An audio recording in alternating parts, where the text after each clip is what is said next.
ஒரு சகோதரர் கொழும்பிலிருந்து ஒரு கேள்வியை கேட்டிருக்கிறாரு. அவர் என்ன கேட்கிறாருன்னு சொன்னா, தற்போது நம்முடைய சமூக சூழ்நிலைகளில் பலவிதமான நிகழ்வுகள் வைபவங்கள் நடைபெற்று வருகிறது. அதிலும் குறிப்பாக பாடசாலைகள்ல பேக் டு ஸ்கூல் என்ற பேர்ல, பாடசாலைகளின் பழைய மாணவர்கள் சந்திப்பு என்ற பேர்ல ஒரு நிகழ்வு நடக்குது. இந்த நிகழ்விற்கு மார்க்கத்தில் அனுமதி இருக்கிறதா?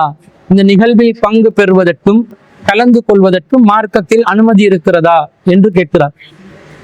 இந்த பேக் டு ஸ்கூல் என்ற பேர்ல தற்போது சமூகத்துல ஒரு பழைய மாணவர்கள் ஒன்று சேர்ந்து சந்தித்து சங்கமித்து பாடசாலை அபிவிருத்தி பணிகளுக்காகவோ அல்லது பழைய மாணவர்களுடன் நட்பு உறவாடி கொள்வதற்காகவோ பல நோக்கங்களுக்காக வேண்டி ஒன்று சேரக்கூடிய ஒரு பழக்கம் சமூகத்தில் இருக்கிறது. அப்ப இந்த நடைமுறை, இந்த பேக் டு ஸ்கூல் என்ற பேர்ல இந்த நடத்துற நடைமுறை மார்க்கத்துக்கு உட்பட்டதா இல்லையாண்டு அந்த சகோதரர் கேட்கிறார். ஒரு விஷயம் மார்க்கத்துக்கு உட்பட்டதா இல்லையா என்று பார்ப்பதற்கு, மார்க்கத்தில் அனுமதிக்கப்பட்டதா இல்லையா என்பதை சொல்வதற்கு, அந்த நிகழ்வுல என்ன நடக்குது, எந்த நோக்கத்துக்காக அது ஒன்று சேரப்படுகிறது, எத்தகைய நிகழ்ச்சி நிரல்கள் அந்த நிகழ்விலே நடைமுறைப்படுத்தப்படுகிறது என்பதை வைத்துதான் ஒரு முடிவை நாங்கள் எடுக்க முடியும். இந்த பேக் டு ஸ்கூல் என்ற பேர்ல பொதுவாக அந்த கன்செப்ட் எப்படி உருவாகிச்சுன்னு சொன்னா, ஒரு பாடசாலையில பழைய மாணவ மாணவிகள் படித்து தற்போது பல உத்தியோகங்கள்ல பல ஒரு சமூகத்தில் ஒரு அந்தஸ்தோடு மதிப்போடு வாழ்ந்து கொண்டு இருப்பார்கள். அவர்கள் படித்த பாடசாலை ரொம்ப வறுமையிலும் அடிப்படை வசதிகள் குறைவான ஒரு பாடசாலையாகவும், இந்த பாடசாலையில் பல அபிவிருத்தி பணிகளுக்கு உதவி தேவைப்படக்கூடிய ஒரு நிலையிலும் ஒரு பாடசாலை காணப்படும். தான் படித்த பாடசாலைக்கு நான் சென்று அந்த பாடசாலையை அபிவிருத்தி செய்வதற்கு ஏதாவது ஒரு வாய்ப்பு இருந்தால், நான் படித்த நன்றி கடனுக்காக வேண்டியாவது அந்த பாடசாலையை அபிவிருத்தி செய்தால் எனக்கு நன்மை கிடைக்கும் என்ற ஒரு நோக்கத்துலதான் இந்த பேக் டு ஸ்கூல் என்ற பேர்ல ஒரு நிகழ்வு சமூகத்தில் ஆரம்பமானது. அப்போ ஒருத்தர் மட்டும் போய் பாடசாலை அபிவிருத்தி பணி செய்வதாக இருந்தால் அது குறைந்த அளவில் தான் இந்த அபிவிருத்தி பணி நடக்கும்.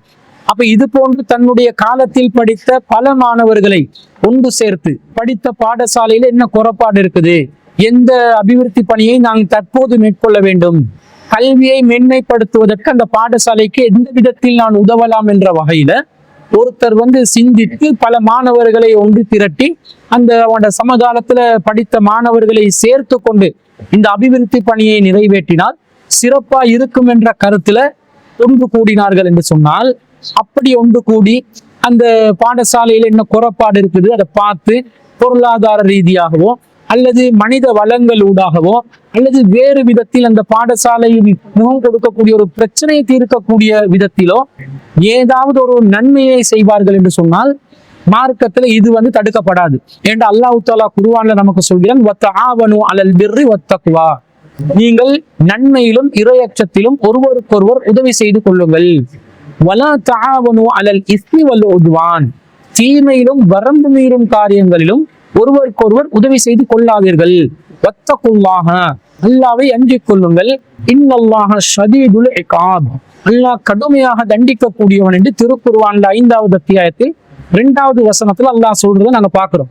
அப்ப நல்ல காரியமாக இருந்தா, பாடசாலையில அபிவிருத்தி பணி, ஒரு கட்டிடம் கட்ட வேண்டி இருக்குது, ஒரு நூலகத்தை கட்ட வேண்டி இருக்குது, அல்லது ஒரு ஆய்வு கூடம் கட்ட வேண்டி இருக்குது, ஒரு லெப்பை கட்டணும், ஒரு லைப்ரரியை கட்டணும், அல்லது பாடசாலைக்கு ஆசிரியர்கள் பற்றாக்குறையா இருக்கிறாங்க, ஆசிரியர்களை எந்த துறையிலிருந்து தெரிவு செய்து எப்படி அந்த பாடசாலைக்கு நியமனத்துக்கான ஏற்பாடுகளை அரசு உத்தியோகத்தவர்களை அணுகி செய்து கொள்ளலாம், ஜோனல் எஜுகேஷன் ஆபீஸை அணுகி கல்வி வலய நிலையங்களை அணுகி எப்படி இந்த ஆசிரியர் பற்றாக்குறையை நிவர்த்தி செய்யலாம், அல்லது இந்த பாடசாலைக்கு நவீன தொழில்நுட்பம் உள்ளடக்கிய கணினி வசதிகள் தேவை, அல்லது இந்த பாடசாலை மாணவர்களுடைய வருகை ரொம்ப குறைவாக இருக்குது, காரணம் வறுமையாக இருக்கிறது, படிப்பதற்கு ஆர்வம் உள்ள மாணவர்கள் மாணவிகள் படிப்பதற்கு வசதி இல்லாமல் இருக்கிறவர்கள் அவர்களுக்கு ஒரு ஸ்காலர்ஷிப்பை கொடுத்து அவங்களுக்கு ஒரு கல்வி ஊக்குத்தொகையை வழங்கி எப்படி அந்த படிப்பை மேன்மைப்படுத்தி செல்வதற்கு உதவி செய்யலாம்,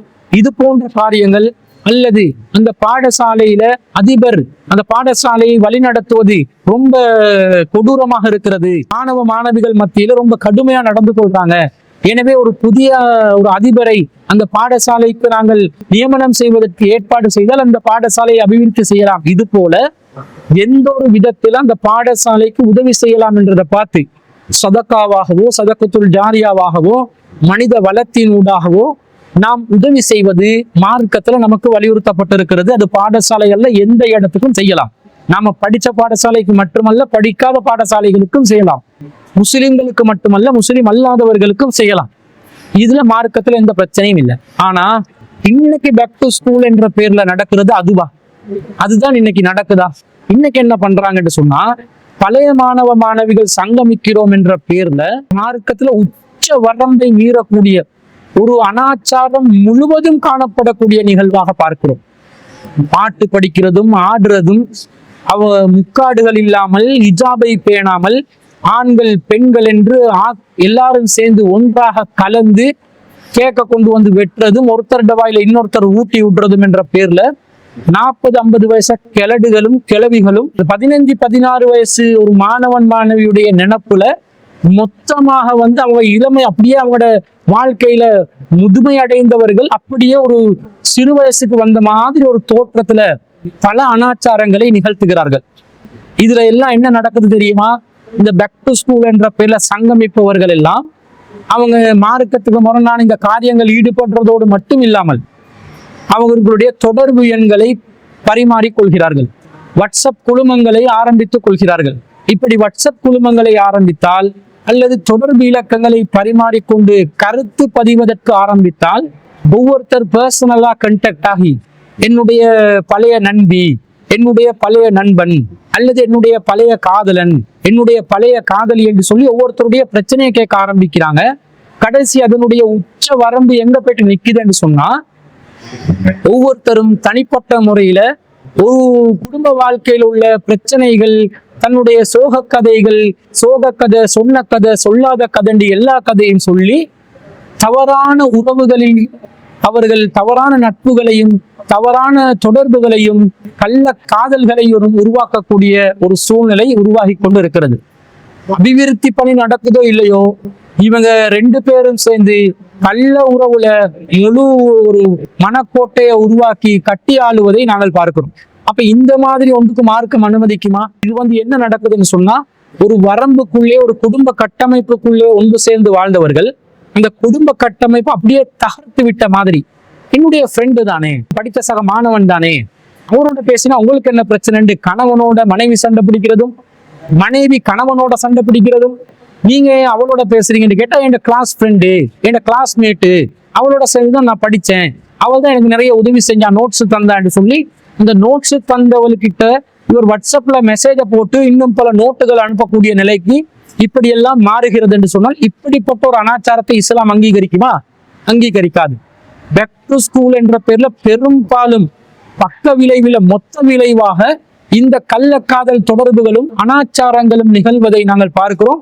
பேக் டு ஸ்கூலாலேயே பல கணவன் மனைவிமார்கள் காதி நீதிமன்றத்துக்கு சென்று மனைவி பழைய காதலோடு ஓடிய கதைகளும் கணவன் பழைய காதலியுடன் ஓடி போன கதையும் பரவலாக நாங்கள் பார்க்கிறோம், கேட்கிறோம். பல குடும்ப பஞ்சாயத்துகள் வருகிறது. அப்ப இந்த மாதிரி ஒரு அனாச்சாரமாக இது இருக்கும் என்று சொன்னா, ஒரு அனாச்சாரம் நம்முடைய வாழ்க்கையை சீரழிச்சு கொண்டு, நம்முடைய மானத்தை சீரழிச்சு கொண்டு, கௌரவத்தை பாதிச்சு கொண்டு, இத்தகைய ஒரு பேக் டு ஸ்கூல் நமக்கு தேவையா? சதக்கா செய்யறதா இருந்தா எங்கேயும் செய்யலாம். இது ஸ்கூல்ல மட்டும்தான் செய்யணுமா? வெளியூர்ல எங்கேயாவது எப்படியாவது குடும்பத்துல யாருக்காவது சதக்கத்துல் ஜாரியா செய்ய நினைத்தால் செய்து விடலாம். ஆனா இவங்க திறந்து வச்சிருக்கக்கூடிய இந்த பேக் டு ஸ்கூல் என்றது மிகப்பெரிய ஒரு மோசமான விளைவுகளை ஏற்படுத்தக்கூடியதாக ஆகுகிறது. அப்ப இது 2 நாங்க எப்படி பார்க்கணும் என்று சொன்னா, மார்க்க ரீதியாக ஸ்கூலுக்காக அபிவிருத்தி பணிக்காக போறோம், ஏதாவது படித்த பாடசாலைக்கு நன்றி கடனுக்காக வேண்டி ஏதாவது அபிவிருத்தி பணிக்கு உதவி செய்யறோம்னா போயிட்டு வாங்க, அந்த வேலையை செஞ்சிட்டோமா வந்தமாண்டு இருக்கணும். இந்த ஆணுடன் எந்த நிலையிலும் தேவை இருந்தால் பேசலாம், தேவை இல்லாமல் கொஞ்சி குழாவி பேசுவதற்கான ஒரு இடமாக அல்லது சகஜமாக மஹ்ரம் அஜ்னபி உறவுகள் என்பதை எல்லாம் கடாசி விட்டு சகஜமாக பழகக்கூடிய ஒரு களமாக இந்த பேக் டு ஸ்கூல் என்ற கதவை திறந்து கொண்டு விபச்சாரத்திற்குரிய ஒரு வாசல் திறந்து கொள்வார் என்று சொன்னா, அத்தகைய பேக் டு ஸ்கூல் ஒன்றுக்கு நாங்க யாரும் போக வேண்டிய அவசியம் இல்லை. ஏண்டா அல் குர்ஆன்ல கூட நமக்கு என்ன அல்லாஹ் சொல்கிறான் என்று சொன்னா, அல்லாஹு ரப்புல் ஆலமீன் இந்த மதுவை தடை செய்கின்ற நேரத்துல நமக்கு முக்கியமான ஒரு சட்டத்தை சொல்லி தருகிறார். எப்படி அல்லாஹ் சொல்றான்? திருக்குர்ஆன்ல 2வது அத்தியாயத்துல 219 வசனத்துல யஸ்அலூனக அனில் ஹம்ரி வல் மைசிரி, அவர்கள் மதுவை பற்றியும் சூதாட்டத்தை பற்றியும் உங்களிடம் கேட்கிறார்கள். குல் ஃபீஹிமா இஸ்முன் கபீருன், நபியே சொல்லுங்க, அதுல நிறைய தீமைகள் இருக்கிறது. வ மனாஃபிஉ லின்னாஸ், ஆனா அதுல சில நன்மைகளும் இருக்கிறது. அதாவது மதுவும் சூதாட்டத்தையும் எடுத்துக்கொண்டா அல்லாஹ் அதை பத்தி சொல்லும் போது முதல்ல என்ன சொல்றான்? நிறைய தீமைகள் இருக்கிறது. மது அருந்தினால் ஒருத்தன் அப்படியே மயக்கம் அடைவான், சுய நினைவை இழந்து விடுவான், அவன் செய்வது என்னவென்று அவனுக்கு தெரியாமல் போய்விடும்.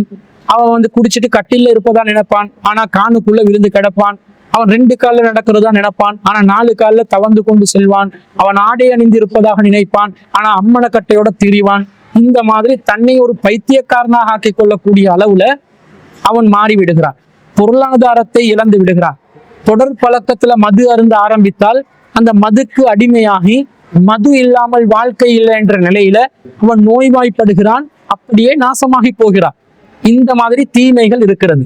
ஆனா சில நன்மைகளும் இருக்கிறது. குடிச்சா ஒரு கிக்கா இருக்கும், கொஞ்ச நேரத்து உலகமே வானா நான் நிம்மதியா இருக்கிறேன் என்று இருக்கேன்.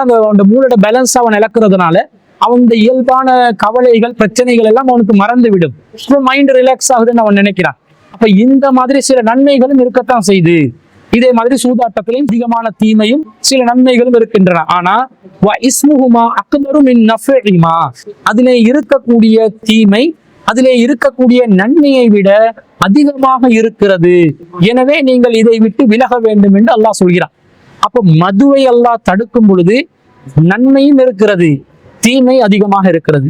தீமை அதிகமாக இருந்தால் அதை விட்டு விலக வேண்டும் என்பதுதான் இஸ்லாத்தின் அடிப்படையாக இருக்கிறது.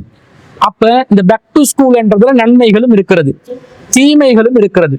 நன்மை அதிகமாக இருக்குதா தீமை அதிகமா இருக்குதான்னு பாருங்க.